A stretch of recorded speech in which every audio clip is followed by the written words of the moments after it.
Hi, everybody. Just letting people in.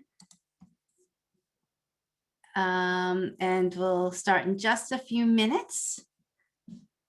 But for those of you who don't know me, I'm Debbie Schwartz. I started the website called Road to College and the Paying for College 101 Facebook group. So nice to see everybody out there tonight. And I'd love to know where everybody's from. If you want to put something in the chat, where you're from, what year your students in high school. If this is your first child, second child, that's interesting to know also. And while people are still coming in, let me just. I'm going to tell you a little housekeeping rules. So you might have noticed that this is technically a meeting, not a webinar. And that's just because I think it's nicer to be able to see people's faces if you want to be on camera. And if you also want to unmute yourself and ask a question, it's obviously possible, and we can't do that in webinars. So, but because of that, you're muted. When you come in, it's up to you whether or not you want to have your video on. It's nice to see people, so I like it if people are willing to, put their video on. And you can't, in addition to just seeing me, you can see other people, so that's fun too. And the other thing is, so we've got the chat going. I am all open. If you know an answer to a question that somebody has, like, feel free to answer it. I mean, this is all, we're kind of all in this together. So if you have information that you're willing to share and it helps somebody answer their question, like, I would so appreciate it, and I think everybody else would appreciate it as well. And then my last request for anybody out there who's willing to help out is, it's really helpful. I've always asked if somebody is willing to volunteer and just be like a co-host. And because while I start presenting, people are still coming in. And although, you know what, let me give me one last shot. I think that there's some place on Zoom where I can change the settings. Maybe, and I can kind of let people in automatically now that we've started the session. Let me see if I can find that. Oh, this might be it. I might have just done it. Okay, hold on. Then I don't have to ask anybody to be a volunteer, but it's always nice to have a volunteer. Let's see. I think I did it. Okay, so let's give that a try. So now anybody who joins late can automatically join in. They don't have to wait for me to admit them. Okay, so let's see who's here. We got somebody from California and Illinois and Minnesota, Texas, Virginia, Massachusetts. Great. Austin, Chicago.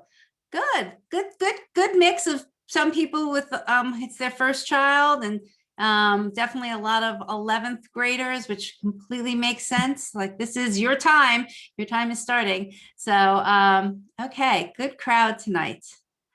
Okay, I'm going to start off before we even get to the presentation. I'm going to do a quick poll, and let's see what you guys think about this poll, what your answers are.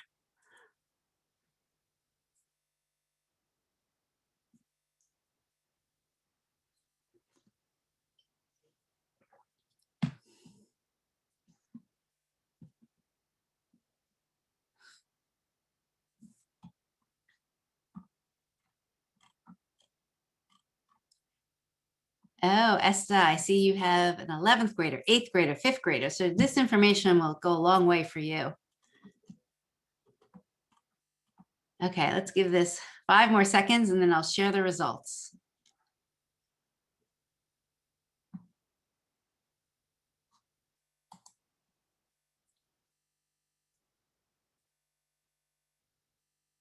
Okay, everybody put in their last votes, and I'm closing it.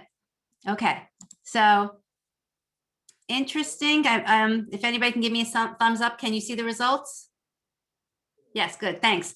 So there they are. The second one, why do colleges offer merit scholarships? most people are saying to attract high achieving students. The reality is that all of these answers, except for the last one, the gimmick, I really don't use it as gimmick, but all of these answers are valid. So we'll talk about, why they kind of all apply and why different colleges use for different purposes. But I have to tell you, I've been doing this presentation for like 2 months now, and I've been putting up this poll every once in a while, and it's kind of interesting. I see a shift. This is the first time where majority of people chose number 2, attract high achieving students. Usually, believe it or not, and maybe it's just the way, the poll is written, but a lot of times people choose the first one just to reward students' achievements as the highest. But we're going to talk about all these reasons, and you'll kind of get a better idea of why certain schools are doing using merit scholarships in different ways. Okay, so let's get going. So I'm going to share my screen, and feel free to ask questions along the way. Put it in chat. Aloha from Hawaii. Nice to see that. And if you want to unmute and stop me and ask a question, that's fine with me. So either way, however you want to just put your question in chat or unmute yourself, that's all good. Okay, so I'm going to share.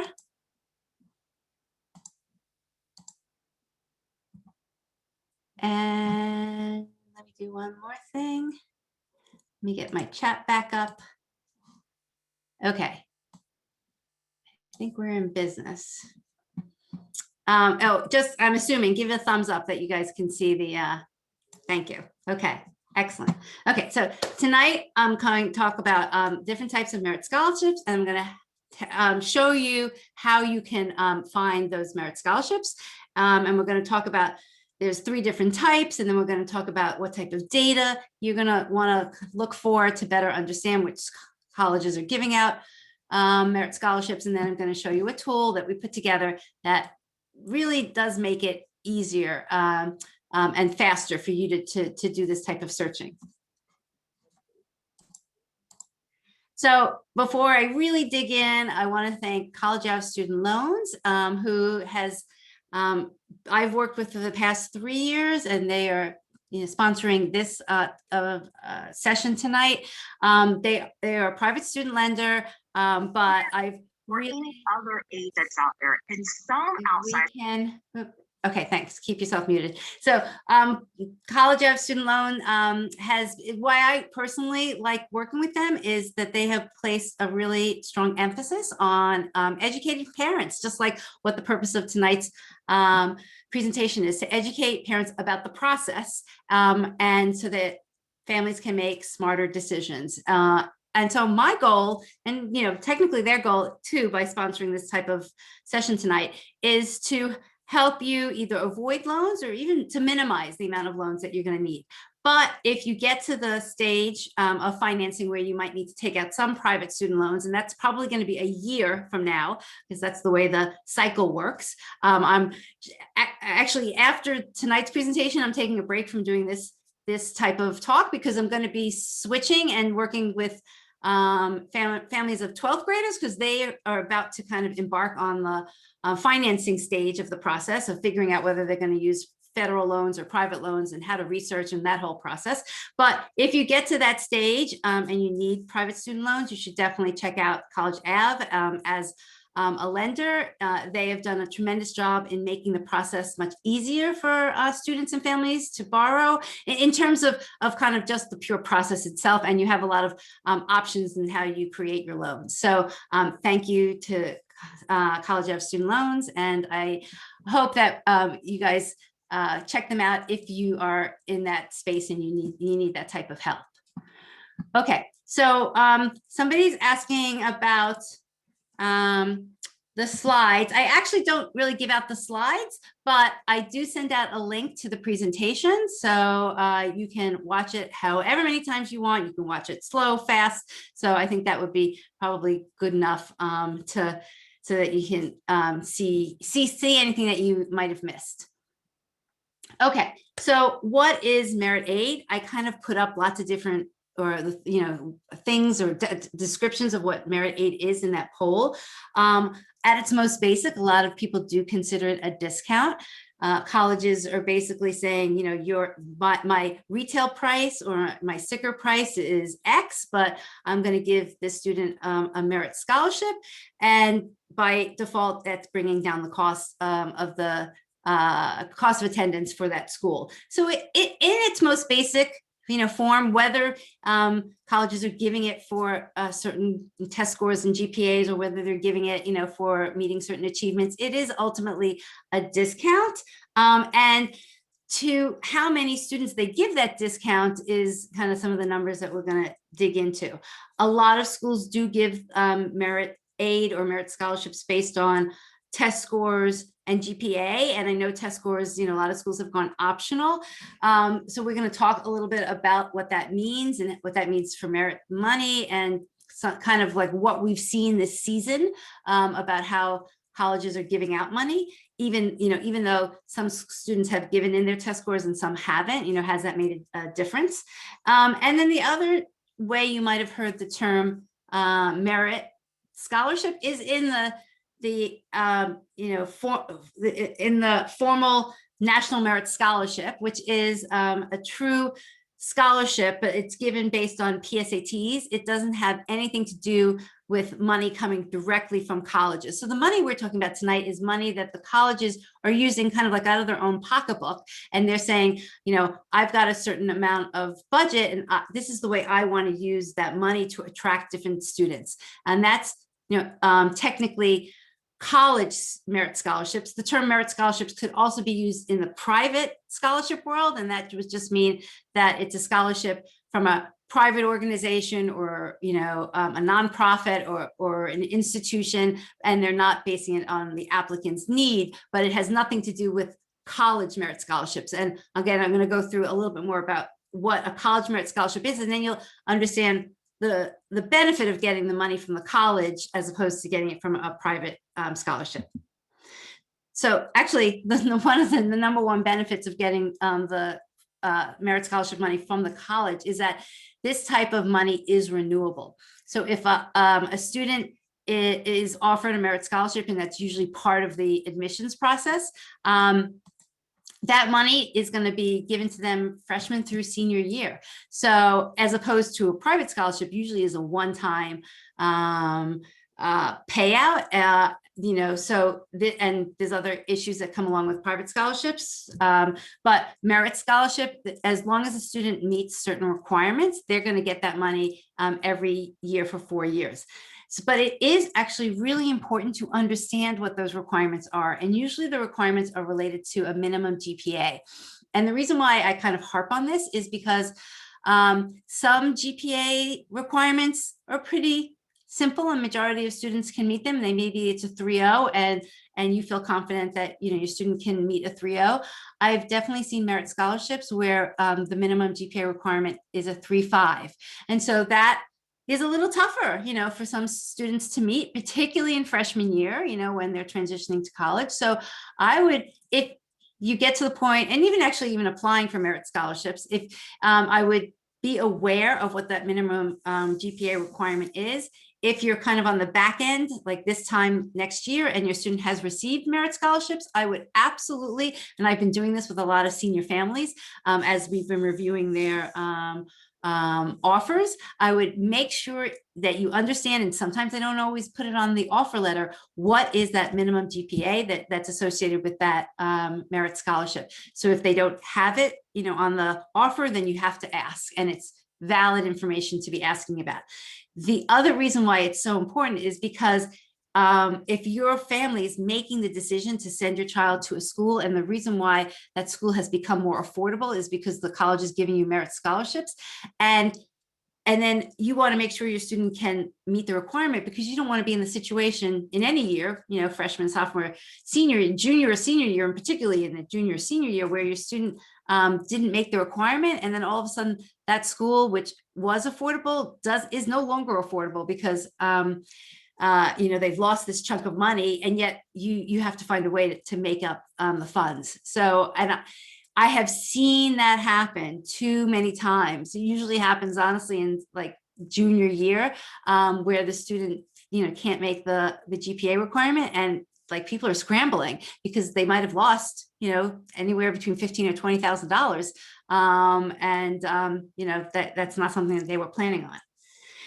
And then the last item is that, unfortunately, even in the age of COVID and a lot of schools, having financial issues, majority of schools are still increasing their tuition. There are some schools that have actually decreased or said we're going to hold it flat, but if I probably had to do it on a percentage basis, the majority of them are still creeping their tuition up, and maybe anywhere between 2 and 3%.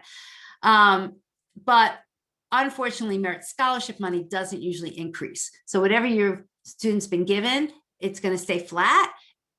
And the reason why I bring this up is for planning purposes, which I hope, and again, this is kind of next year, that people are looking at the cost of a college, not just for 1 year, but for 4 years. So if you're doing a 4-year, analysis of what the cost is going to be, you should be putting in assumptions about the increase of the tuition, but the merit scholarship money is going to remain flat. Just something to know as kind of you plan out your finances. Can I just ask, can you appeal that each year, or once you accept the merit for your freshman year, that's the package you get for the 4 years? You can appeal it and that's exactly what people are doing right now. You can appeal it before your student accepts. You could appeal it while they're in school. You're probably not going to have that much luck. The most leverage you're going to have is before your student actually accepts. I would say more of what you can do once they're in school is ask for other scholarship opportunities, so while they're in school, and because now that they've known what they're going to major in, there might be money coming from a particular department that they could add on. So I think that's where you have better luck, not necessarily in appealing the merit scholarship money once they're there, but kind of adding on to it from other sources. Debbie? Yes. Hi. Hi. How are you? Good. Good. My son has ADHD, and I know that he is planning on taking the minimum number of credits to be a full-time student, and he did receive merit aid. However, if it takes him, and it's renewable up to 4 years, and if he goes beyond the 4-year mark, do colleges ever extend the merit aid as long as he's in good standing? Are you saying that he's really taking 4 years of the credits, but maybe spreading it over 5 years? Well, I mean, I don't know what it's going to be like as he transitions to college, but at this point, because of his ADHD and his learning difference, I'm imagining that it may take him more than 4 years.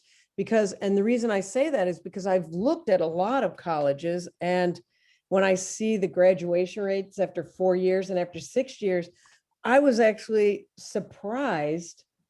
At what the percentages are. Yeah. And we're going to, and I'm going to higher the number of students who finish in 4 years and even 6 years. Yeah. I was wondering how that impacts merit aid. Yeah, that's a good question. And I'm going to talk to you about the graduation rates. Most colleges actually just give it for 4 years. Sometimes they give it for 5 years if it's like there's a 5-year combined program, something like that. But that's kind of an interesting question, or something I might appeal on next year. Like for your son's particular situation. Definitely something to ask, because one thing you'll notice in this whole admissions process is every school is slightly different. So I might, give you a statement and it covers 90% of the schools, but there might be 10% that do it slightly differently. I'm going to say that most schools are giving the money just for 4 years, but I would still, check and put that as a question to the schools that your son's looking at. Okay, thank you. Okay, so yes, so I'll answer some questions here and there, but and then we'll do a lot more questions at the end. Okay, so there are 3 different types of merits aid, and these are not official names. These are kind of just categories that I've made up to explain merit aid to families. So the first one is what I call automatic merit aid. And just as the name implies, it's automatic because you don't really have to do anything to apply for it other than apply to the school. So usually the schools who have automatic merit aid, I also would describe them as the most transparent. So the other thing you'll see about this process, and it's unfortunately about the whole admissions process, is that some pieces of it are just not as transparent as we would like, as parents and consumers. And parts of the merit scholarship process are transparent and parts of it aren't. For the colleges that are automatic, they usually put their information on the website about, what GPA they're looking for, what SAT or ACT scores they're looking for. I'll show you some examples. They usually have a chart, and it's very clear, if you fit into this band, that's the merit, money you're going to receive. And to me, in some ways, this is, the most clear way of knowing if a school gives merit scholarship money and how they give it out, and they're being as transparent as possible by putting all that information on their website.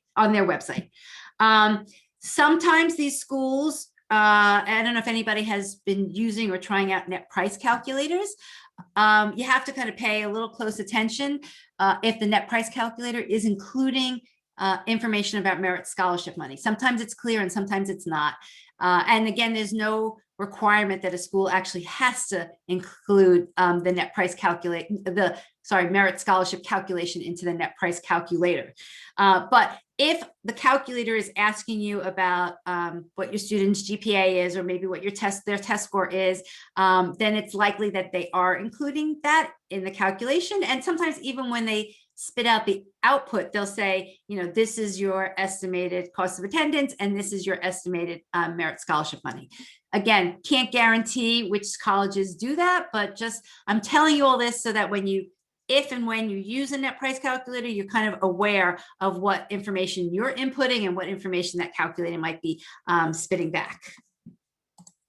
So here's an example of at Miami University, and I picked it to show you last year, 2020, and this year, 2021, about how they shared the information on their website. So on the right was the way they had it in last year for 2020. And you can see, this was pre-COVID, and there wasn't as many schools that were test optional. So Miami University basically was requiring test scores and said, you have to meet this test level and this GPA level. And then, you'll potentially get, at the top range between, 32,000 to 64,000 in a merit scholarship money. So it's pretty cut and dry and clear about what they're looking for and what they'll give you in return. This is Miami University in Ohio. So, and then on the right, you can see that this was the 2021 version where they took out the test scores and they were just focusing on GPA. And you can see, actually the top GPA level for 2021 was actually starting at 3.95 versus the 2020 level, which is at 3.5 plus the ACT, SAT combination. So the reason why I want to point that out is that these GPA levels or the test score levels are not just picked out of a hat. They're not randomly selected. There's actually a lot of calculation and modeling that goes behind what tiers that the colleges want to create in these charts, because basically they're trying to attract a certain academic level of students, and they want to attract a certain number of them. So the combination of what GPA test score they're looking for, and then the amount of money that they're giving, they have models that kind of based on past years that say, if we gave a student who has a 3.9 a scholarship of 15,000, then on average, 30% of those usually accept and come to the school. So they have all that information, and they're using that to kind of predict how many students they're going to be able to fill in these buckets. And the other thing I want to mention about GPA, I was just going to say, I'm surprised nobody asked about this, but I see just on cue that Kim is saying, is this GPA weighted or non-weighted? So it's a really good question. Most of the time, the GPA that the colleges are using are non-weighted, and colleges are taking your students' scores, your grades, and they are recalculating it. They're taking the 5 core classes and doing their own calculation to come up with, their version of the GPA, because they have to do an apples to apples comparison. I'm just kind of curious where you're saying that this, so actually that's good. So I just said most schools are recalculating the GPA, but as somebody just pointed out on this slide, but some colleges don't. So I would say, if I had to give percentages, that at least 70% of schools are recalculating it, but 30% might not be. And so where I was going with this is, one, you have to know this information, right? So you have to know, just as it's clear on this chart here, that Miami University in Ohio is using the students' weighted GPA. So they made it clear. A lot of other times they might not make it clear. And so even though I'm telling you that a majority of times that they're recalculating it, again, that's something you need to ask the school. You need to ask the college. In the best of worlds, they would have it as a little footnote, or they would make it clear like Miami University does here. But a lot of times they don't. And these things that I am saying, ask the college, I think that these are great questions for your student to ask. These are kind of easy questions, right? They're like conversation openers in a way, that they can use, your student can use to start some sort of dialogue with the admissions rep. So it just shows that they're really interested in the school. They're trying to research the website. They're looking at the scholarships, and if something's not clear, it's, perfectly normal and natural that they could reach out and say, hey, it's not clear from the website whether, that you use my school's GPA, however they calculate it, or you're recalculating it yourself. And so, yeah, as Stacy said, GPA calculations vary widely. So that's why a lot of schools are recalculating it, even though Miami is clearly stating here that they're not. And the other reason to really understand how the college is calculating your students' GPA is, and I'll give you the example, it was in February, a family reached out to me and said, wow, I'm so disappointed. We thought, based on our calculations and based on our research, looking at the website, the college's website, that our daughter was going to get like the top level merit scholarship. And she actually got the second level down, which made a big difference in their financial planning, because they were expecting that she would get the top dollar amount. And so they then reached out to the college. And at that point is when they found out that the college did a different calculation of the student's GPA, and it didn't take the high school's GPA, and that particular student was just on the cusp between these two levels. They ended up appealing and they got the top level. But, that's the type of information that, you should know a little bit in advance, but, but it can make a huge difference, right? Between the top tier dollar merit scholarship and the next tier down. Here's another example from Michigan State. This is from 2021 of another, grid. And they actually, even in 2021, even though they went test optional, they still showed SAT and ACT test scores, on the vertical, and then the GPA on the horizontal. But I highlighted it. They also made it pretty clear, even though their chart showed test scores, that if a student didn't submit the test score, they were still going to be evaluated for merit scholarship money. Michigan State wasn't showing you as clearly how they were going to evaluate the students who didn't give in the test scores. So they kind of made that a little bit murky, saying, we're just going to probably take a holistic approach to those students. But if you did have a test score and a GPA, you were going to go by this chart. So I have a feeling that that's going to continue next year in terms of some schools being explicit about how they're going to do this evaluation, and some schools, might continue to say, if you have a test score, you're going to fall into these buckets, and if you don't, we're still going to give you merit scholarship money, but we may not be as explicit about how we're going to do the evaluation. Okay, so that was automatic. So the next category is what I call competitive merit scholarship or merit aid, and the big difference between the competitive and the automatic is that the competitive, you have to, or your student has to usually do something more. They usually have to do an extra essay. They have to do a separate application. And in addition, the really important thing is that there's usually a separate deadline for these types of scholarships.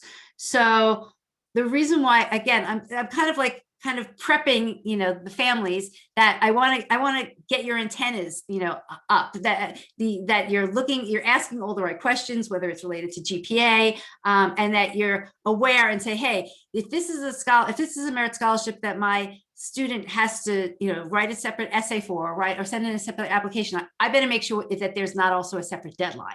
So I'm kind of making you aware of all these things. So when you start doing your research, you know what you should be looking for.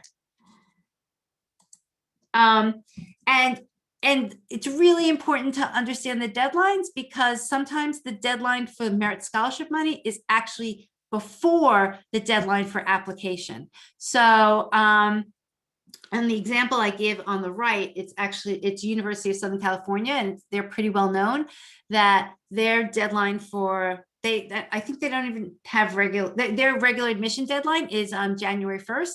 But if your student wants to apply to merit scholarship money, they have to apply December 1st. So if your student misses that December 1st deadline, they might still get their application in before January 1st. And so they might, be accepted possibly.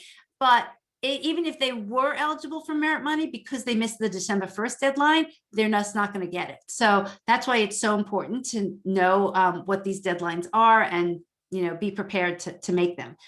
And then the other example on the right is I think it's from BU, Boston University, just showing you that this is a competitive scholarship. And although they weren't giving you the specific criteria that a student needed to meet, because they kind of probably want to keep that to themselves so that they can make that decision as they're looking at applications, they did give you a sense of the caliber of student that usually receives these scholarships. So in this case, and it's a little bit, might be small, but I boxed it out, and they are saying that students who usually receive this merit scholarship money have an SAT score of 1,500, an ACT score of 3,300.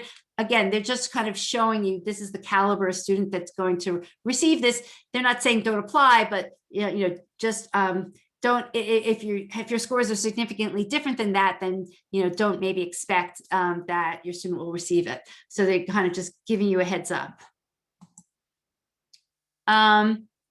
And again, just showing you examples. The example on the right is from American University, and they also make it clear that you have to fill out a separate application to apply for that merit scholarship. So these, again, are all the details that you need to be aware of and search out, and at least, even if it's not on the website, like ask, say, hey, is there a separate deadline that I need to be aware of? Is there a separate application that I need to be aware of? As you go through the college admissions process, you will see that some colleges' websites are great. They're so well laid out, and you can easily find all the information, not just scholarships, all the information related to courses and majors, and it's just really clear. And then others are bad. They're just flat out bad. And then they look like they're from, 1990.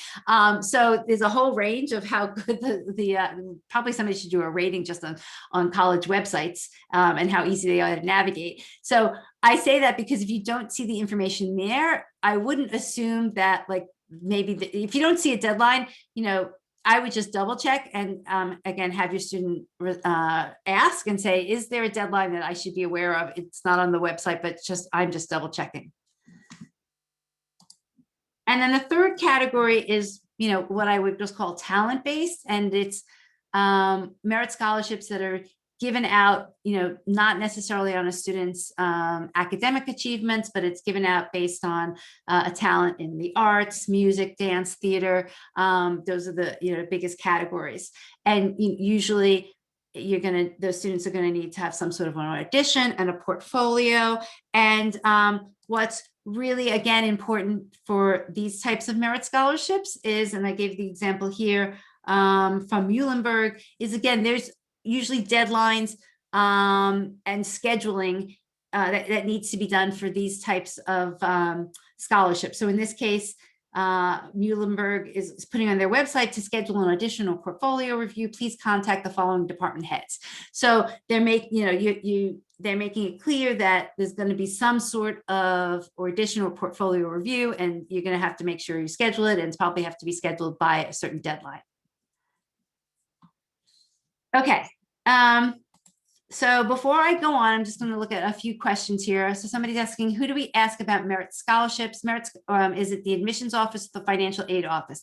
Merit scholarships are coming from the admissions office. They're making those decisions. Financial aid is making decisions related to need-based aid. So anything related to your FAFSA that you filled out, or if it's a CSS profile, that money that's given based on information in those forms is coming from financial aid. Money that's given based on your students' achievements, and that we kind of just went through, is coming from the admissions office. So a really good question. Keisha's asking about athletics. And I should actually make that clear. None of what I'm talking about tonight relates to athletics. I shouldn't say none, but I don't focus on athletics in this presentation. That's kind of like its own system, its own process.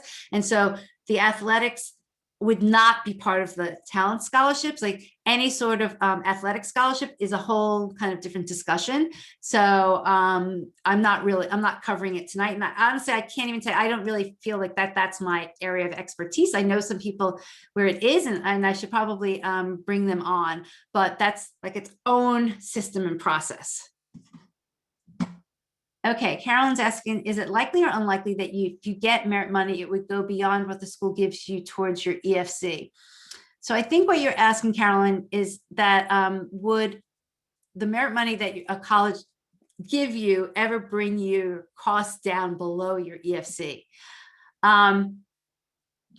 They could. A lot of times they probably won't, but I mean, obviously students can receive, full tuition scholarship, full ride. That's going to bring it down below the EFC. So a college can definitely give you enough money that that your cost is below your EFC, but majority of times it's not the case. They're probably going to give enough money that it comes close to your EFC. What is EFC? I won't go into it in detail, but other than to say that EFC stands for expected family contribution. It is the number that is calculated when you fill out your FAFSA, and you can do an estimation of what your FAFSA is beforehand, and that's the whole presentation onto itself, which I'll probably do in a little bit. But the EFC is the minimum of what you should expect to pay for college. It is what the government is saying that based on your assets and your income, that they're expecting that you can pay towards college. And therefore the colleges use that money to say, we know that your EFC is 25,000. So we're going to expect that you can pay the 25,000, and then we might help you for what the costs are above your EFC. But that's a really quick and dirty explanation, but there's a lot involved in that. So let's see, Dina is saying, we have a high EFC and do not qualify for need-based aid, but we did receive merit scholarships that bring the total cost less than our EFC. Oh, great. Thank you, Dina. So that's a great example. So you're living proof that it can happen. It was probably a nice surprise. So I'm glad that did. And Lisa is saying, last question, and then I'll move on. What is your EFC is the same as the total cost of attendance, including tuition, room, and board? Okay, so I'm thinking, Lisa, what you're saying is basically, what if I have a high EFC? And so my EFC is the same as what the school is saying the total cost of attending is. In that case, so families who have high EFCs and they know that they're not going to get need-based aid, that's why they're looking for merit scholarship money, because the merit scholarship money is not given out based on your EFC. And so in your case, because your EFC is the example you gave, it's probably means if your EFC is equal to the cost of attendance, you have high EFC. It's obviously in the $60,000 to $70,000. And so you're not going to get any need-based aid. And the only way you can reduce that total cost of attendance is to find a school that's going to give your student merit scholarship money. And so, you know, I've been kind of helping people understand the world of merit scholarship for a few years now. And it's only been in the past year that, and I didn't come up with this terminology, people in the Paying for College 101 group started calling it chasing merit. And so I don't know if you'll see some threads and they'll say, I'm chasing merit. Like they kind of like come out and say, you know, that I'm chasing merit, meaning that they're probably in the situation that we just discussed where their EFC is very high. They know they're not going to get need-based aid. And the only chance they have of lowering that total cost of attendance is to chase merit, is to find those schools where their student is likely to get merit scholarship money. And there's tons of stories about how families do their research and they find their schools, and lots of families that are successful at lots of different levels, meaning, you know, maybe some family gets a $10,000 reduction, others could get, you know, $30,000, and then others truly, because they chased it and they did a lot of research, their student, you know, might have gotten 75% of the total cost of merit scholarships. Okay, so Stacy's saying you're chasing merit. It's like a new badge we should have. Okay, so going back to the presentation, I just like to give people a little, I guess what I try and get people to do is to put on their hat as if maybe they were a business person and think about, you know, colleges, whether we like to think about it or not, are businesses, and private colleges are private businesses, you know, and the money that they're giving you is their money, they're giving your students. So, you know, they can make these decisions about, I'm going to, you know, give money to students because I you know, want them to have 3-5, or I'm going to give money to a student who, you know, does watercolor paintings. I mean, this is their prerogative to make this decision. And if you have your business hat on, right, I always think of the admissions office as the equivalent really to the marketing department in a company.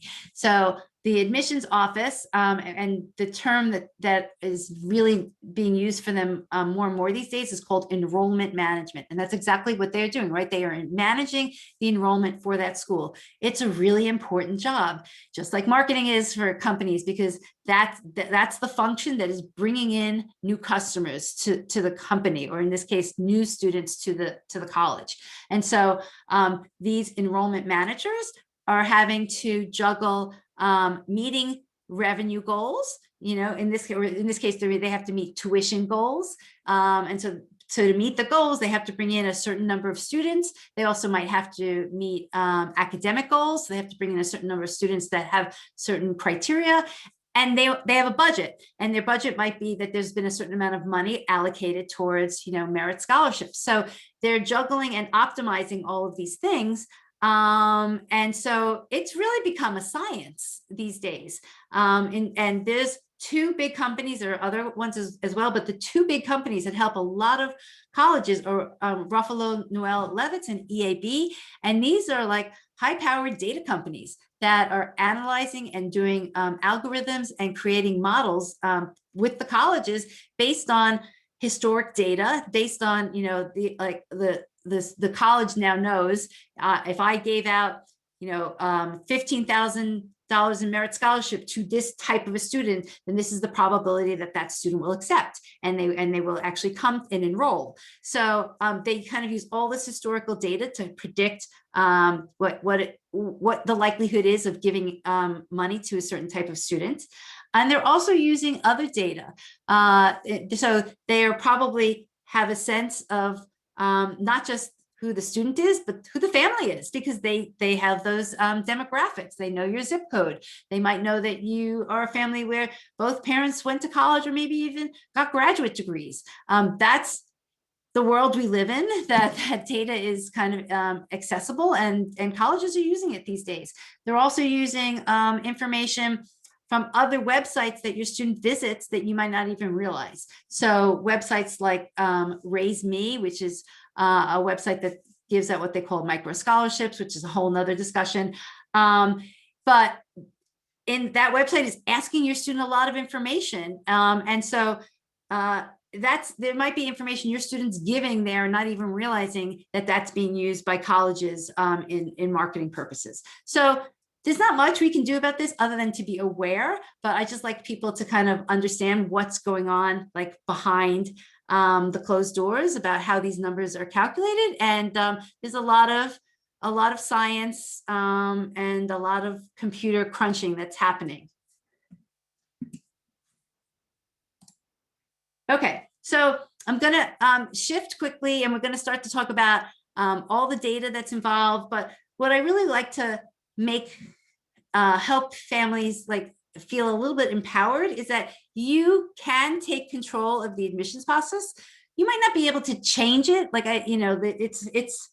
there's like so many issues, and you might not, you cannot be that crusader that can change the way the process works. But by understanding the process, you are going to be able to navigate it much better. And quite honestly, just being here tonight and understanding what merit scholarships are, and we're going to understand all the data that's out there. That's a huge first step in understanding the process. And it's probably going to shape the way you research, and it's going to shape the way some of the schools that your student applies to.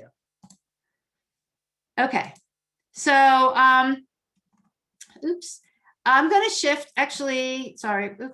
right now, and I'm going to talk to you about a tool that we created and all the data that's in it. And the tool is called College Insights. For anybody who wants to kind of look at it while I'm going to demo it, you're welcome to. I'll just put the website in the chat.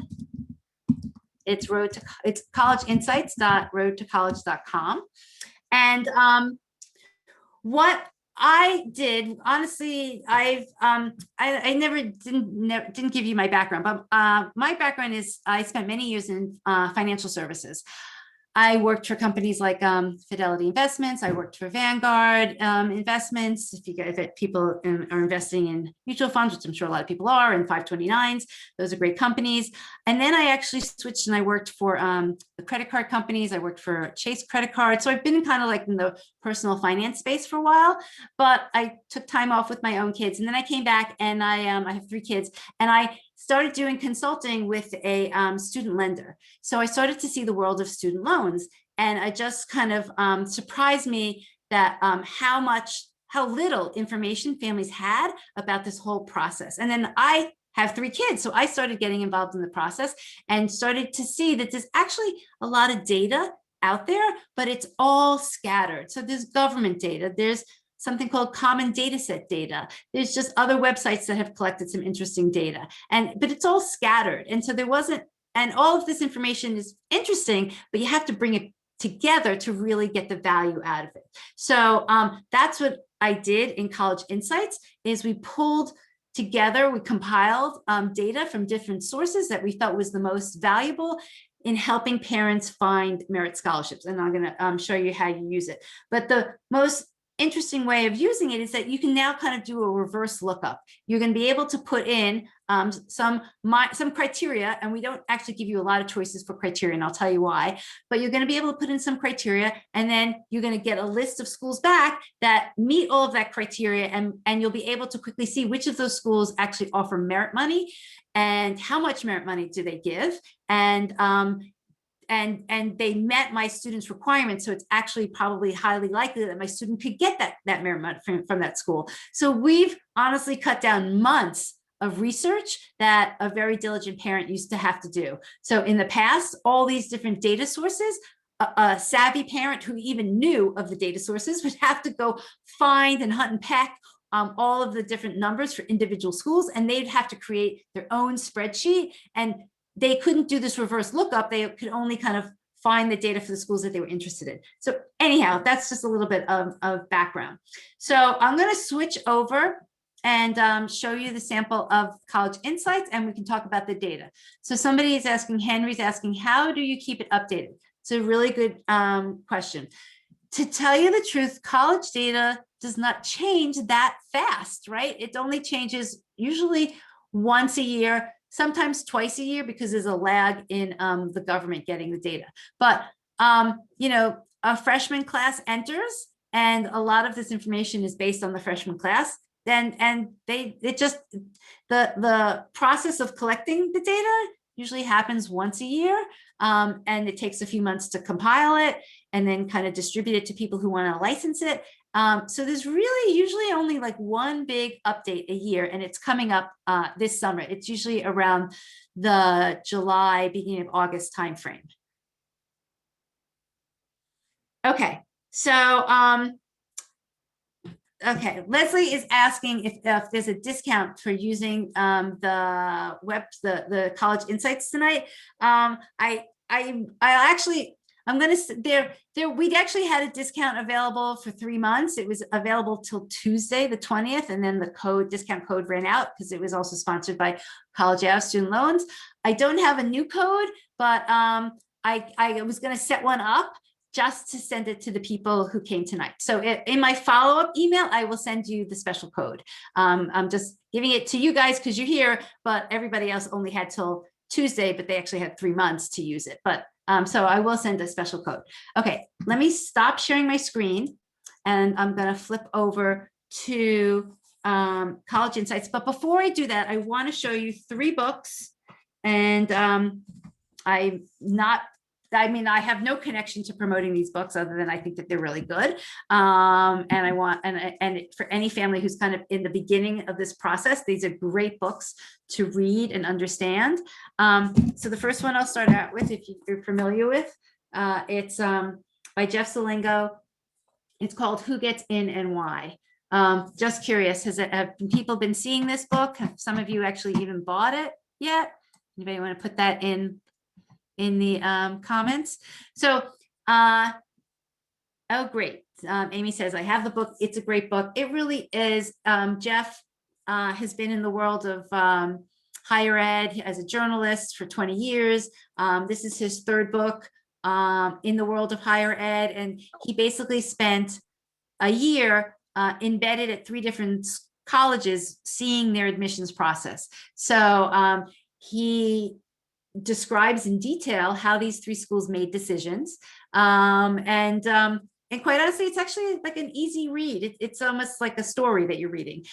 So it's definitely worth reading and kind of getting his insights into how that process works. So that's number 1. Number 2 is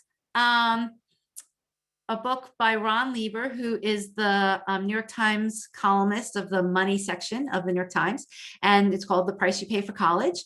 This book came out in January, pretty recently, not that long. And if you're a member of the Paying for College 101 Facebook group, Ron's a member. I actually befriended him about 4 years ago, and a lot of what he learned and researched for the book actually came from the Facebook group. So he gives us some credit, in one of the chapters here, but this kind of gives you a background, much more from a financial standpoint about how the system works. And then he gives, some step-by-step about how to research colleges and kind of how to determine your value, and basically kind of what the book says, or the title says, how much you're willing to pay for college. And so another really, really good book. And my last book, oh, Jennifer said, I have the book. That's how I found the Facebook group. Perfect. And we've done Facebook Lives with both Ron and Jeff. So those are all also really informative. And my last book, and I don't know this author, but I am going to reach out to him because I want to know him, is called Paying for College. And the author is Kalman Channy. And the reason why I love this book is it's kind of like the Bible of kind of like financial aid. People are asking about EFC, how EFC works, how the CSS profile form works. And it's just a really good step-by-step of how those forms, what's in those forms, how the formulas, are calculated. And honestly, if you have all 3 of these books, I think, and I'm going to say, if you have all 3 of these books and you use College Insights, you're golden. Like, you should be pretty set for the process. Okay, so that's my plug, although I'm truly telling it because I think that they're good resources. Okay, so how do you spell the first book's title, author? Kalman Channy. Yep, Kim, you got that right. The first book was Jeff Zelingo. I'll type his name in here. And the second one was Ron Lieber. Thank you. Thank you for, oops, Lieber, right? I wrote that wrong. Okay. So let me go to the next screen I want to go to. Let me pull this up. Okay, and now let me share.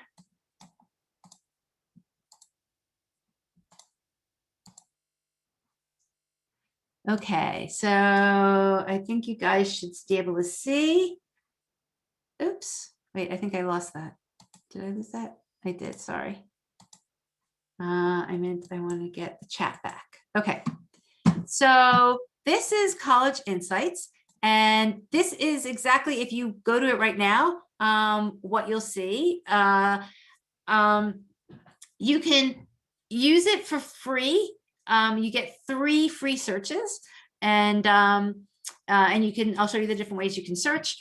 There is a fee to it. It's $24.99. Honestly, most families tend to just use this for 2 months, maybe 3 months, because you're kind of using it for your research phase, and you don't need it for the whole time that you're dealing with college admissions. But they've found it extremely helpful, for the minimum cost it is and the returns that you're going to get if you find a school that your student can get merit scholarships at. It's beyond worth its value. So let me log in, and then I'm going to show you how this works.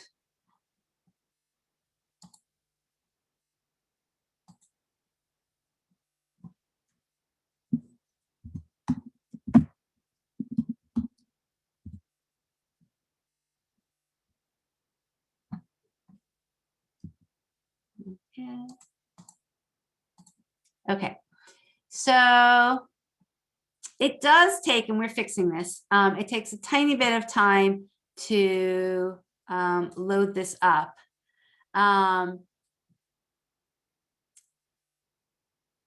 So somebody's asking, does this do anything Naviance doesn't do? I honestly haven't seen Naviance probably for like 2 years. I do think we have some other information here that is not in Naviance, and I'm going to show you what that is.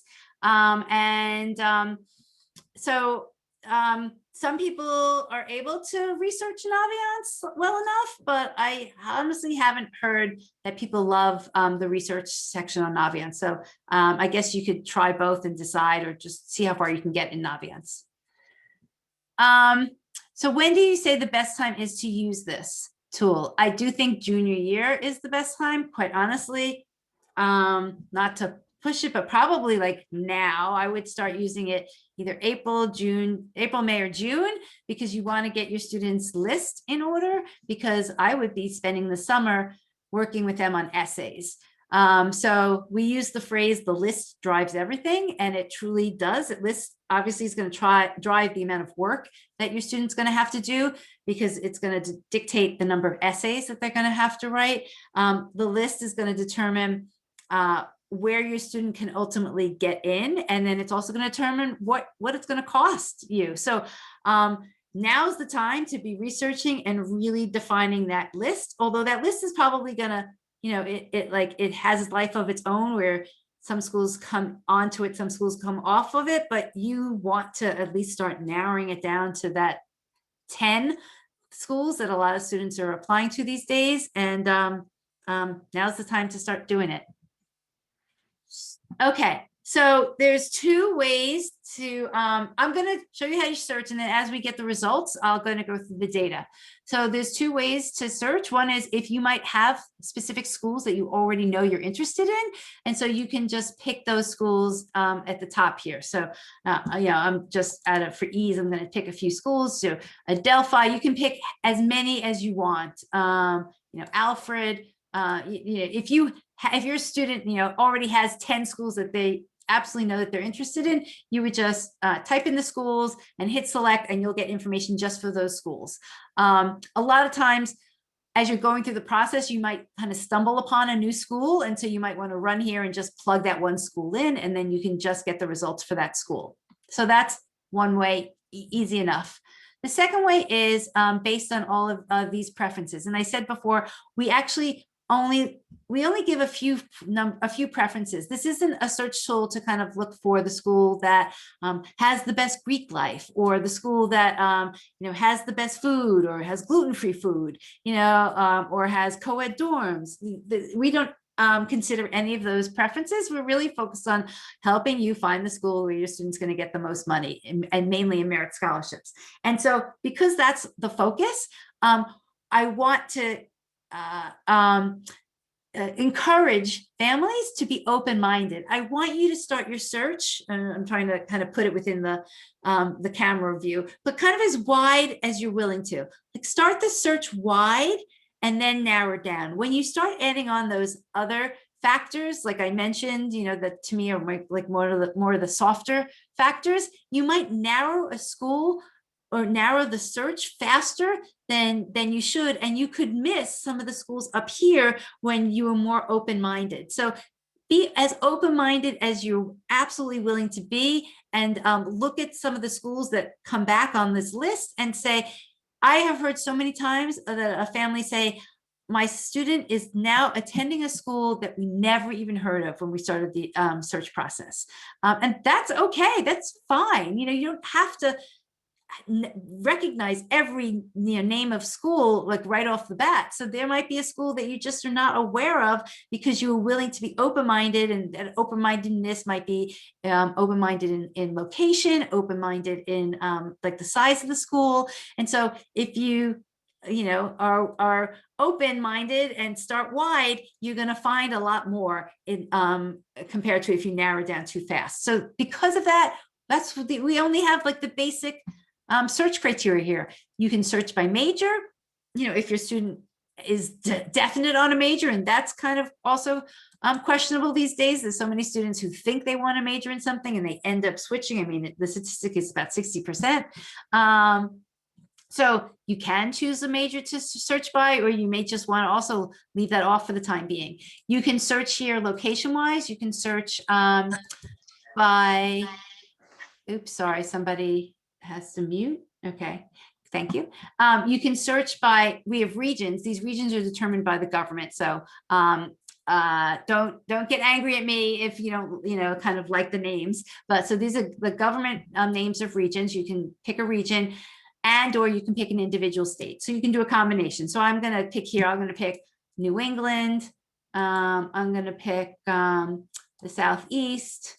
I'll pick the Mideast. And then I'm going to pick some individual states. I'm going to pick Colorado. I'll pick California. And let's see, maybe we can let's pick Texas. So again, just showing you can do like a combination of a region and individual state. Then we come to school size.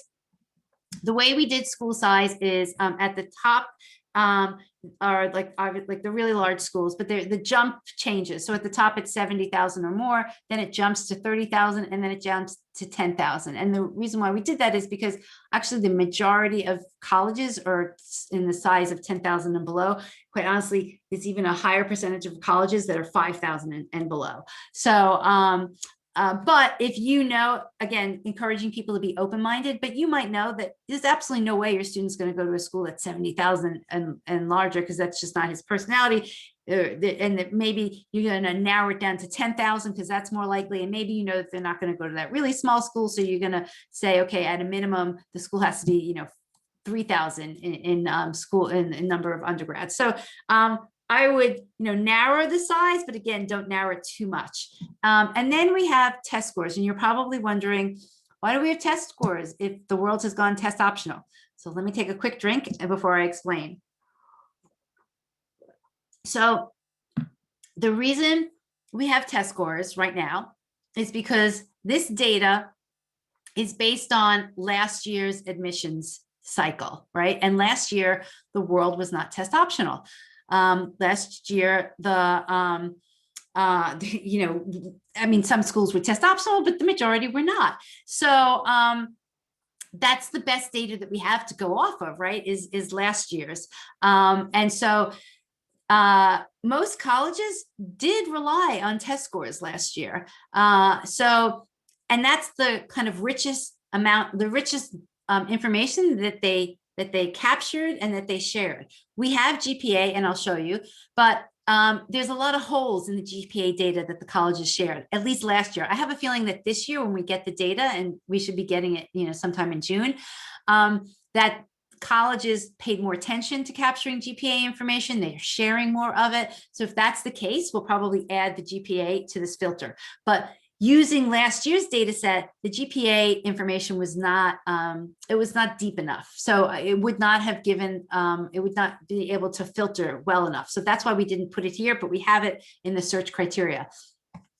And so you're probably saying, well, what if my student is not going to take a test score or hasn't taken one yet? So if that's the case, I have two suggestions. First of all, you don't have to actually use the test scores to do the searching.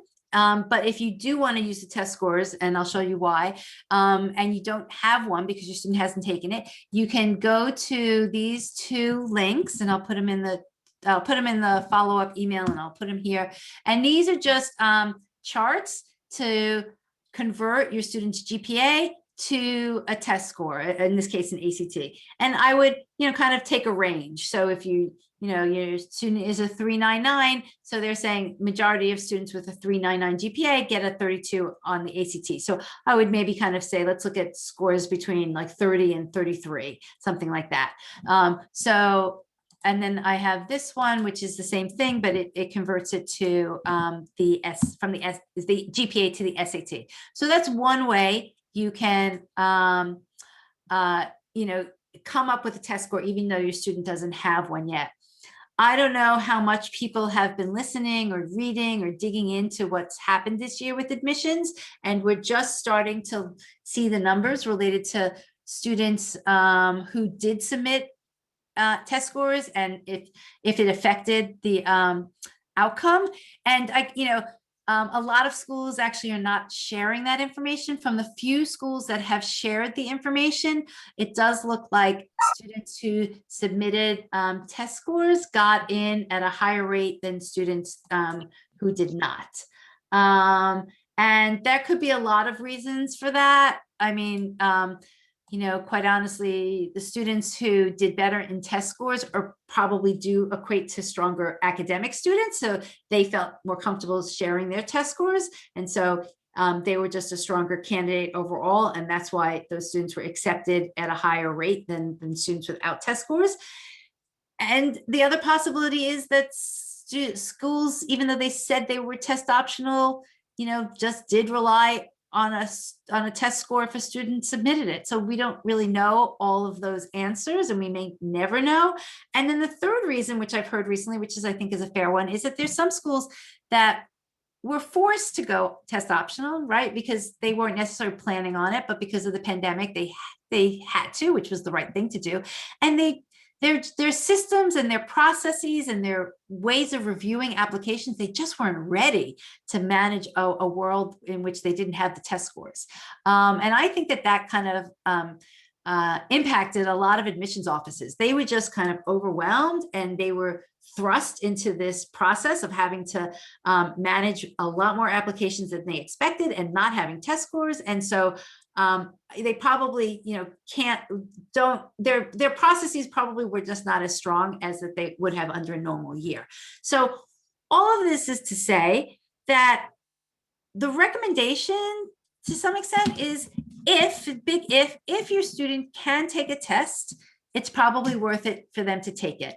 And I say that because at least you have the option then of deciding to send in the test score. Or if the test score is really out of whack with how they perform academically in their GPA, then you won't send it in. But at least you'll have the option, because an application that probably has a good test score, it just enhances the application. It doesn't make it an absolute that it makes it a better application, but it probably just makes it just might present as a stronger applicant because all the pieces are there. So again, that's just kind of opinion at this point, but I'm kind of giving you a lot of things that are going on. Ultimately, people can make their own decisions about whether their student wants to spend the time taking a test and prepping for it and all that type of stuff. And I completely understand if they don't. But for others, it might be it's something that they want to do and have in their back pocket and be able to use for certain schools. So that was a lot of discussion about the test scores. So the way, if you choose to use the test scores to filter, you can narrow it down, to like, ranges of 100. I'm going to pick for this purpose, like a range, let's say of like 1200 to 1400. And then if you pick the average range, you're going to find schools where this test score falls in the average. And that's going to give you a sense that your student will likely be accepted there. It doesn't necessarily mean they'll get money, but if they fall within the average, they're likely to be accepted. But if you choose to say, I want to search and find schools where my student falls in the 75th percentile, that means that your student's test score is going to be at the top of the academic range for that college. That's the sweet spot. That's the spot if your student's, academic profile is in that top 25% or the 75th percentile. That's where the schools are giving out merit money, because those are the students they want to attract more of. They want to attract, the better academic students to kind of raise up, their overall, ranking to some extent, or their appearance. So they're trying to attract those stronger students. So I just did a quick, we'll just do a search and see what comes back.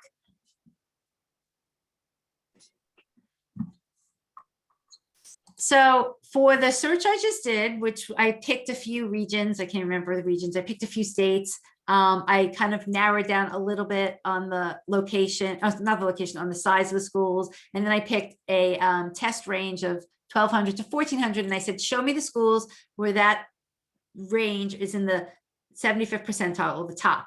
And so it came back with 91 schools. So 91 schools met that criteria. And then I'm going to quickly walk you through the data that's here and why it's important to look at it. So somebody's asking, is it possible to save the searches?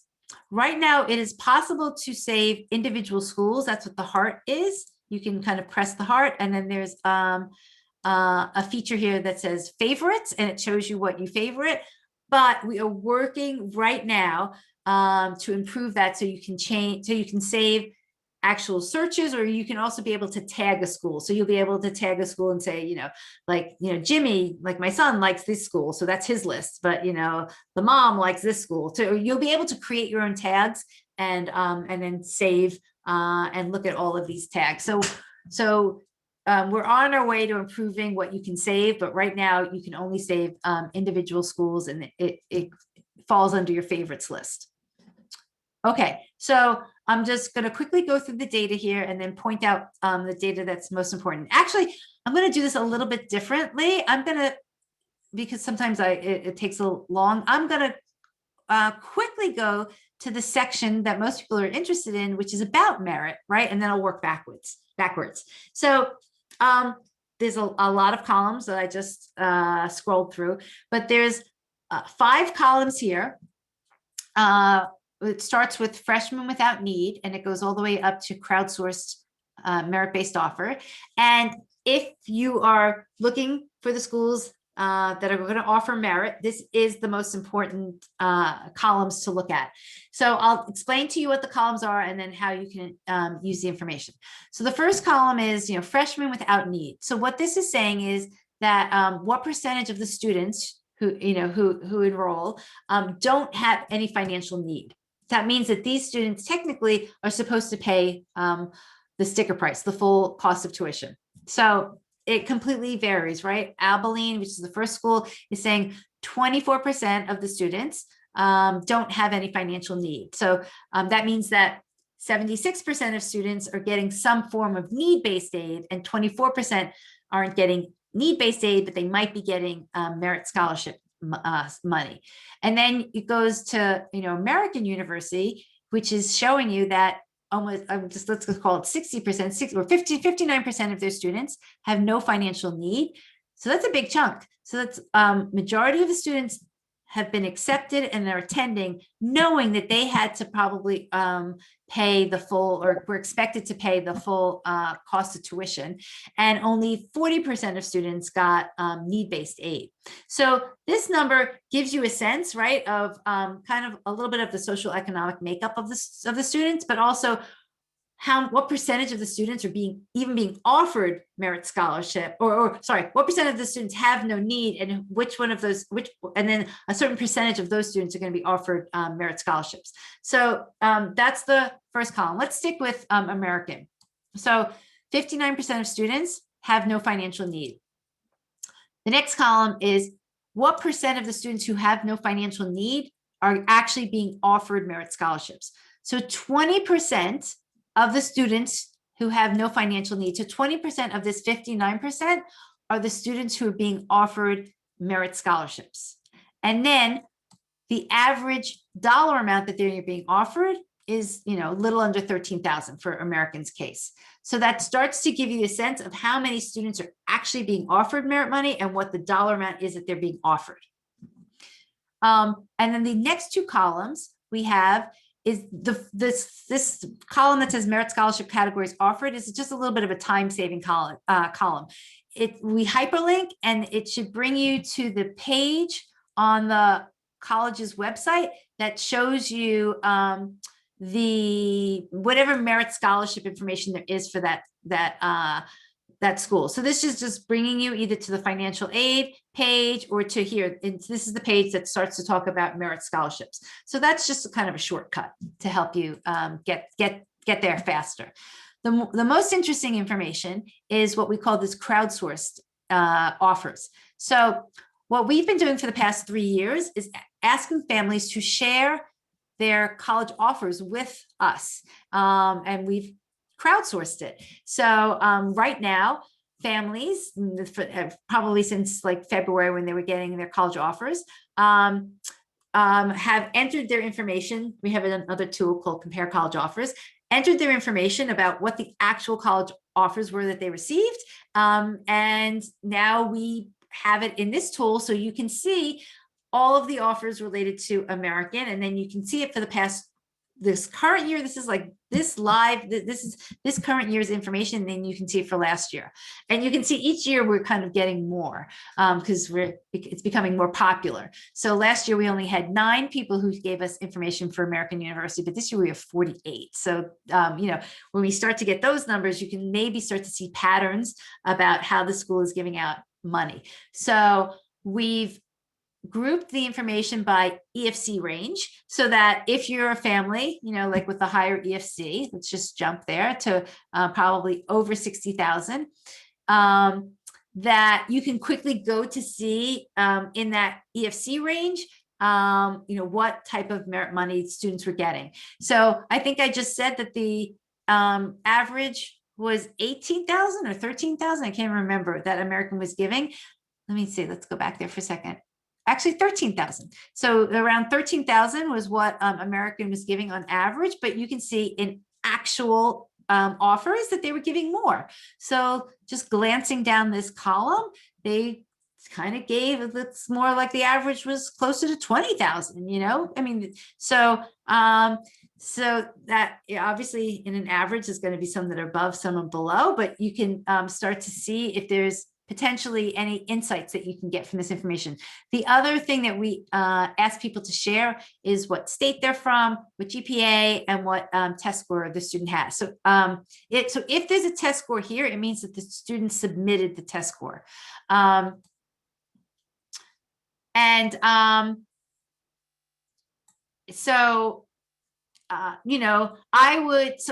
people are using it, I mean, you guys are in the research phase, so you're kind of like using this and kind of saying, yeah, this is interesting information.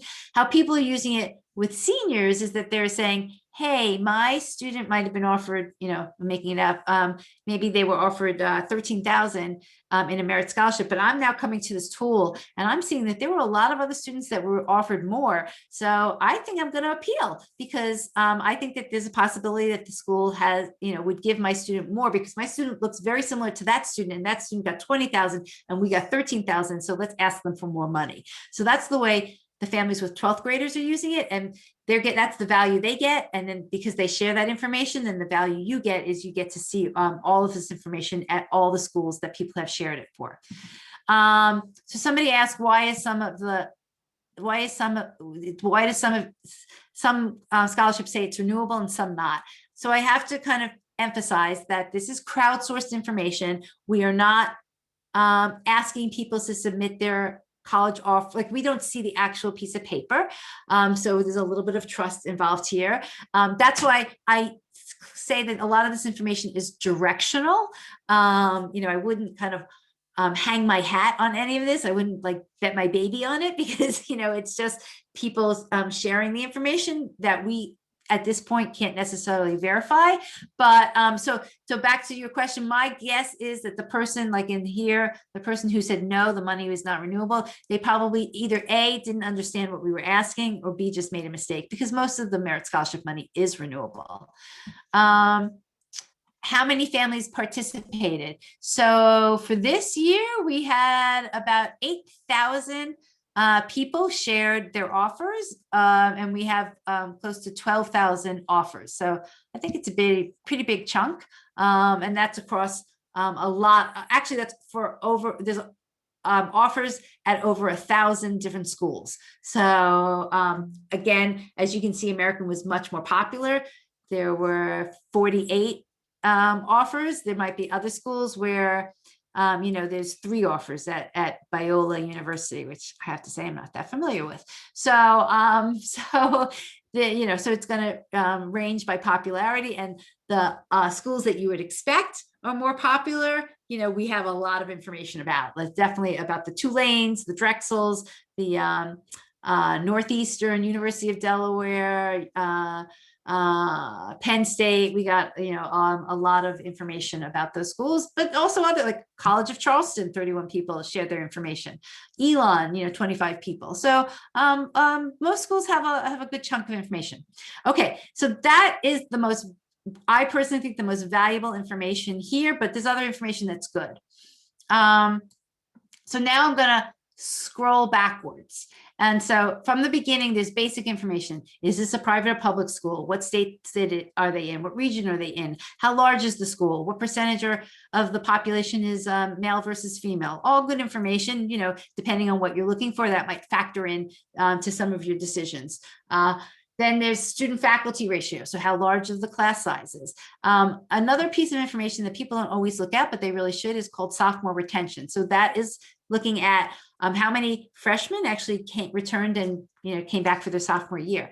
The average is 82%. So anything above that school's doing great. A lot of students who are freshmen are returning in a high percentage. Anything below 82, depending on how far it's off 82, it might be something to investigate and kind of like dig into. Why are fewer students, why are fewer freshmen coming back than we would like? So again, I use a lot of this information. I would call it directional.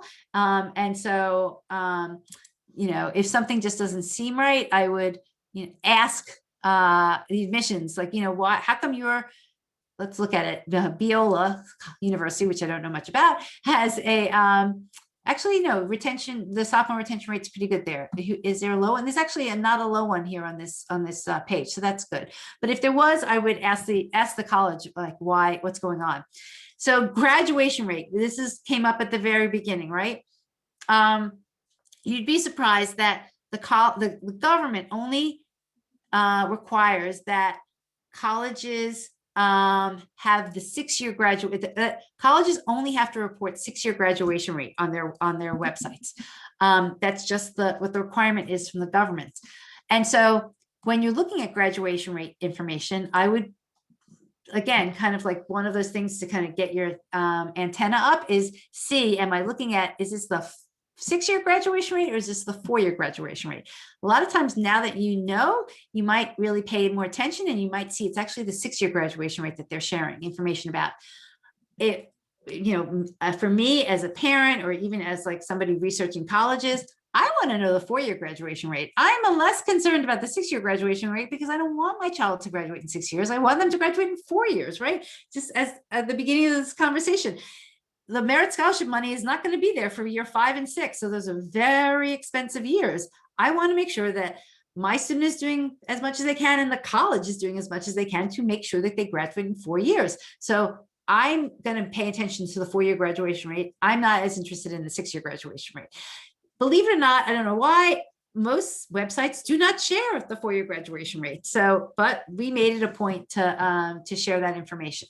So, and what does that tell you? So some colleges are going to have a low four-year graduation for a good reason. So I'll give you two examples. So schools that are STEM heavy have a lot of engineering programs.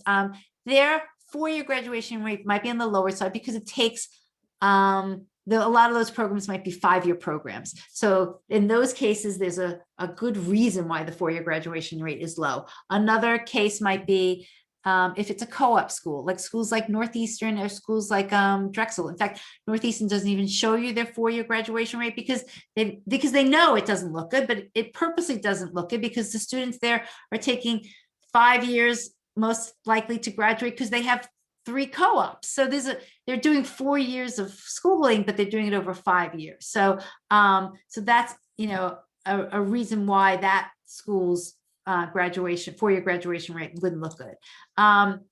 So there are valid reasons why the four-year graduation rate is not good, and then there are other reasons why they're just doing, you know, there's something going on at that school and they might not be having all the courses available for a student to finish their requirements for their majors. Like, you know, it would be a big red flag to me if graduation rate was on the low side compared to other schools that I was looking at. Okay, so here we have the average high school GPA. Going back to the question about why we didn't put GPA on the filter in the front. One of the other reasons is that not all the schools break out all the percentiles, so that we don't have like as much information about you know, the distribution of the GPAs at a particular school. A lot of schools just in the past just shared average. They didn't share all their you know, percentiles. I have a feeling this year they're going to do it differently, and I'm hoping to see that data. But again, that's, you know, we were only had to deal with last year's data, and so this is why we made these decisions. So you can see that you can actually sort these columns, you know, from high to low. Oops, sorry, I'm trying to get my pointer back. So you can, I don't know why I can't. Okay, yes. So you can sort these, you know, ascending, descending order, and you know, and look at the GPAs. So again, to the very beginning of the conversation, most of the GPAs here are unweighted, but you know, this data and all college data, whether it's coming from the government, whether it's in the common data set, is data that colleges share, but nobody honestly verifies their information. It's just too much data, and it's just that is not built into the you know, mechanism of how the data is collected. So here's a perfect example. SUNY at Potsdam was they shared a GPA of 87. They were supposed to share their GPA number based on, you know, a range of a scale of 4.0 scale. They obviously didn't. You know, they just either ignored it or didn't want to or made a pure mistake. So, you know, there's nothing we can do about that. Or all we can do is share what they're sharing. You know, with the companies that collect this data. And then here's another example, University of North Carolina, their GPA is a little over 4.0. So did they share unweighted or weighted? I don't know. My guess is, you know, maybe somebody made a mistake when they entered the information, but most of this, the GPA information is supposed to be unweighted. But if you see something unusual, again, I would dig in and I would ask the particular college, you know, are you, information that you share on GPA, is that weighted or unweighted? So, and then we have all of this test score information. We have the average, we have the 75th percentile. So as you can see, colleges, again, in the previous years, shared and collected and shared a lot more detail on test scores than they did with other types of information like GPA. So we broke out that average versus the 75th for both the SAT and the ACT. And then we have a whole section here, which I kind of find pretty interesting, which is related to the admission rates. Again, these are last year admission rates. You know, the admission season just finished for this year. So, you know, come June and July, we'll have that information, but it hasn't yet been even compiled. So although you can, you know, look at schools, they'll put out press releases, or they might actually have it on their Twitter or on the school, you know, website right now. In a central source, we can't get, you know, data for 2,000 schools yet from all the information that just finished up, but we should have that by the July timeframe. But the other thing I'm going to say, and although things shifted a lot this year because some schools got a ton more applications and that drove down their admission rate, from kind of a scale of selectivity, I think if you actually rank the schools by their admission rate, probably how they looked last year, that kind of you know, ranking, and how they look this year is not that different. The raw number might be different, but kind of where they fall in the pecking order probably didn't change that much. So let me give you an example of how this gets broken out.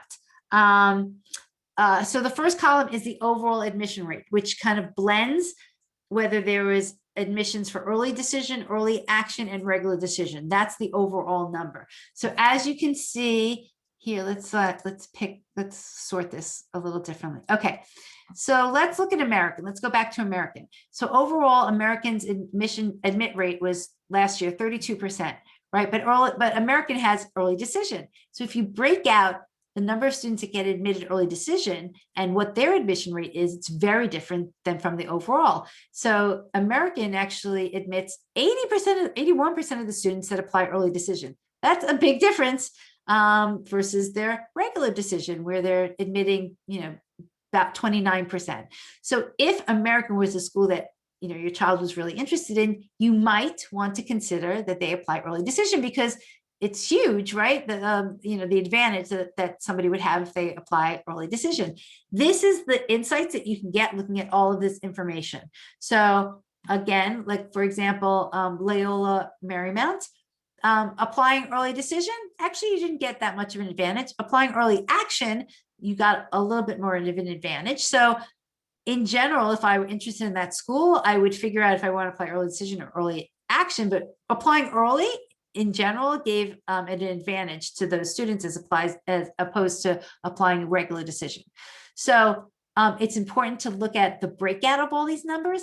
And then what's also really important is to look at what percent of the class did that school fill early. So going back to American, so there was an advantage to applying early, and not just that, American they took 45% of their class through early admissions. So there were very much fewer spots that were available if you waited to regular admissions. And that's why it was harder to get in the regular admissions phase. So these numbers are really helpful if your student's deciding if they're going to apply early decision, early action. My advice is, if there's a school where your student's interested in and they offer early action, 1,000% make sure that they are applying early action, right? There's no harm. There's nothing binding about early action. And a lot of times, if you look through the numbers, there is a little bit of a advantage of getting in if they apply early action. So 1,000%, if a school has early action as an option, they should be applying. Early decision is a different thought process because it is binding. So you'd want to make that decision more carefully, but definitely have your student apply to all of the early action schools that are on their list. Okay.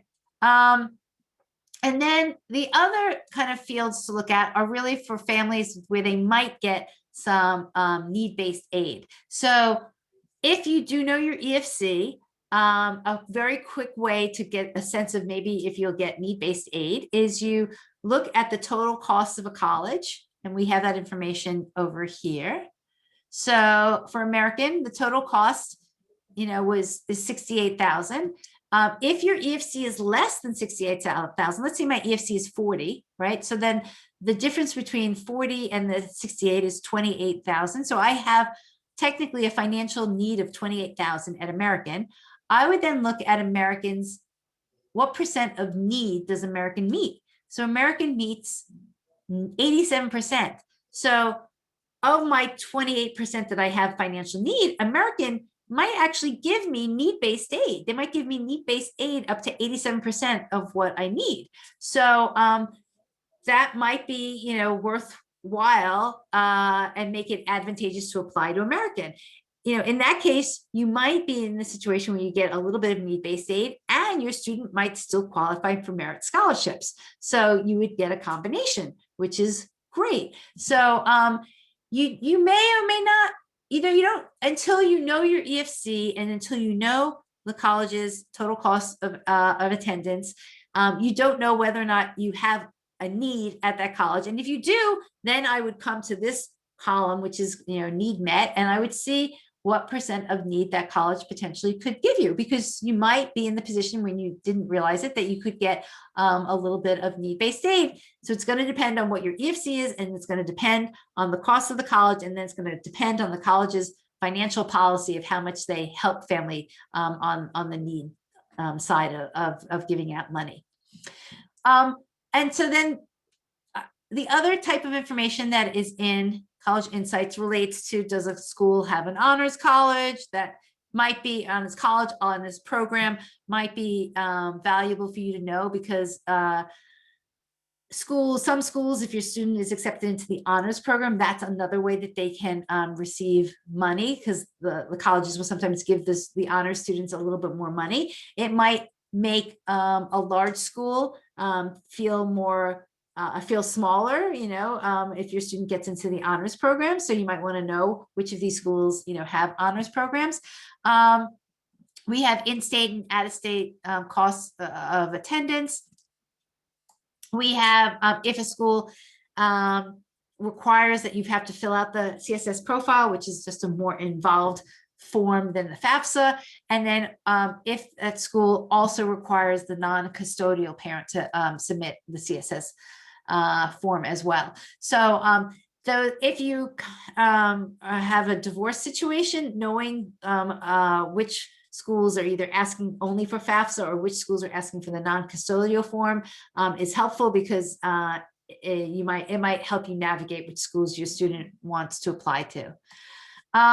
And then at the back end, we have more information about student loans and basically how indebted the students are at those particular schools. So at American, the freshmen right now, only 7% of freshmen are taking out non-federal loans. So we didn't really put in information about how many students are taking out federal loans, because most students actually do. It's probably a high number, and the federal loans are, in the student's name. And so, and those are the first types of loans a student should take out before any other types.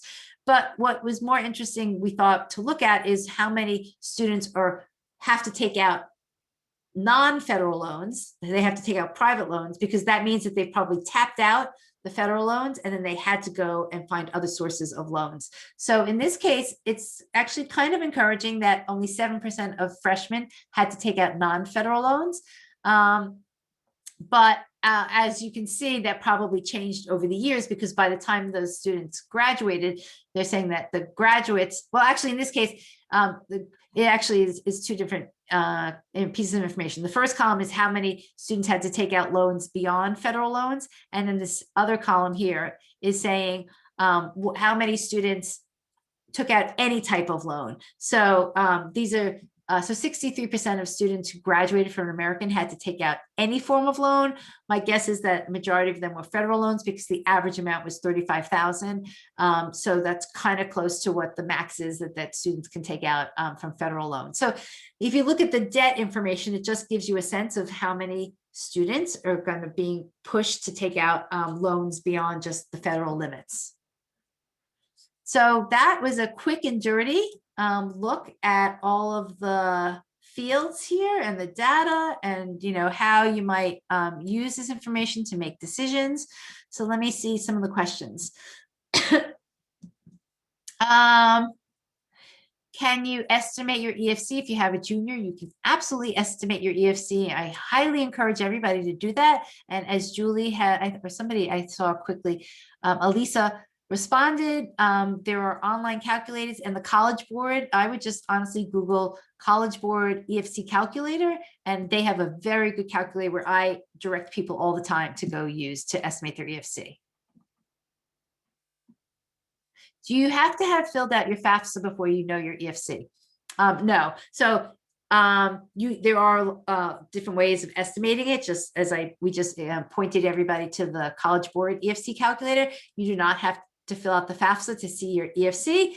When you do fill out the FAFSA come October, you will get your official EFC number, and it should be close to what you estimated. So, but it's important to figure out now what your EFC number is going to be close to. Okay, so Maureen's asking, which this question comes up a lot, how generous are schools with aid if you apply early decision?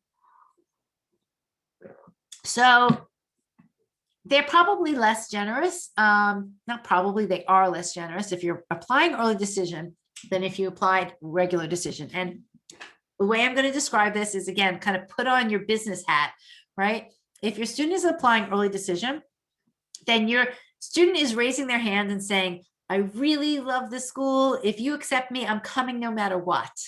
That's really what the agreement is of early decision, and that's why it's called binding. So if I'm in the admissions office and I see a student who is applying early decision, so they're telling me that this is their #1 school, and if they get accepted, they're coming, and I have a limited amount of merit scholarship money, I have a certain budget, I'm probably not going to give that student merit scholarships, because I don't have to give them merit scholarships to attract them. That student has already kind of told me, I'm interested in coming and I'm going to come if you accept me. So if I'm the admissions officer and I have a limited money, I'm going to save that money for the other students who are applying in regular decision, who I'm going to have to, entice or make sure they come after I've accepted. After I've accepted them, I want to make sure they enroll. So you do tend to see that students do not get as much money early decision, but that's not the case for early action, because early action is not binding. So we saw this year schools actually giving out a little bit more money to students who are early action, because again, a student who's applying early action is kind of indicating to the school, I'm interested, even though it's not a binding decision. And so if the school felt that maybe I could give them a nice scholarship, then that student would make their decision early and decide to just come to me and not go through the rest of the process. So we actually saw that some schools gave a little bit more money in early action because they were trying to entice those students to just make their decision and get over with.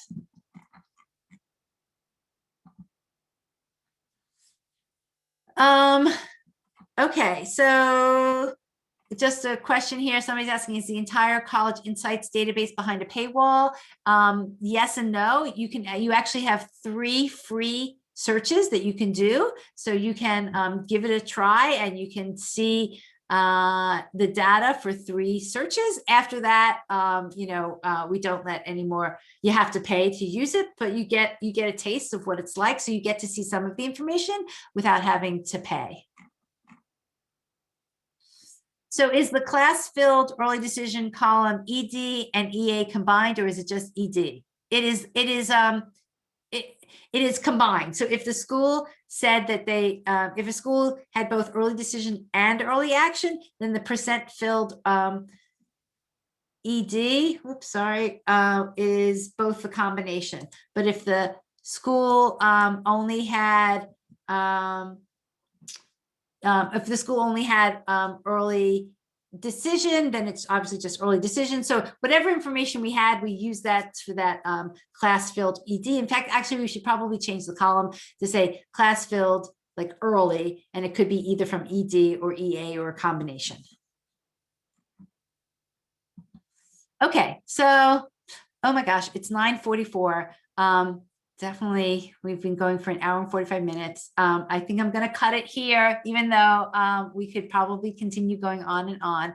I really hope that this was helpful. I hope that this gives you the jumpstart to get you going, to start researching, to start looking up these colleges, to start looking at their numbers, to look at, which schools are giving out money and how much money your student could potentially get. Because this is kind of this is what's going to help you, reduce that overall cost of attendance. And using the data here is a great first step. I mean, I have to be honest, this is the type of data that I think I mentioned earlier that parents had to search on their own for and pull it together. So we've done all of that for you and kind of giving you the filtering capability. And also, I personally think that the crowdsourcing information is also really valuable. So if, as you're going through this, you have questions as you're using College Insights, feel free to message me, email me, and I will usually respond to almost everybody. And I hope that you find some good schools, that your student is happy attending. And I hope that you get to visit. That's going to be a really nice thing to come back, that people can go on college visits, hopefully this summer, because that does make a huge difference in just giving you a good sense, or giving your student a sense of what the school is all about. Okay. Thank you, everybody. Love seeing everybody. I hope you have a good night, and see you soon. Bye.